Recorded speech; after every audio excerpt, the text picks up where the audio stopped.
আমি মোহাম্মদ সাব্বির মোল্লা উপস্থিত গণমাধ্যম কর্মীদের এই মর্মে প্রতিবাদ জানাচ্ছি যে আমাদের পারিবারিক একটি ঝামেলার নিয়ে আমার চাচা শহীদ মোল্লা, চাচাতো ভাই সবুজ মোল্লা সাথে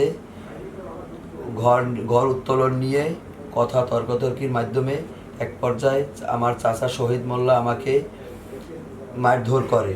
আমি মারধর ঠেকাতে গিয়ে তার গায়ে আঘাত লাগে, তার মুখমণ্ডলে আঘাত লাগে।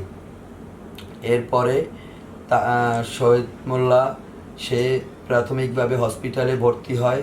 আমারও অবস্থা খারাপ দেখে আমিও হসপিটালে ভর্তি হই। আমাকে প্রাথমিক চিকিৎসা শেষে আমার খুলনায় উন্নত চিকিৎসার জন্য 250 বেডে পাঠানো হয়।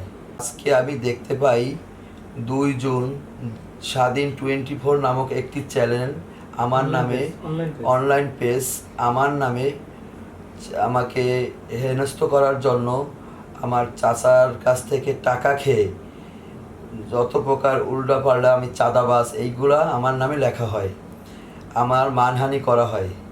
এটা সম্পূর্ণ ভিত্তিহীন এবং বানোয়াট। আমার বিরুদ্ধে যত অভিযোগ আনা হয়েছে সব কিছুই বানোয়াট।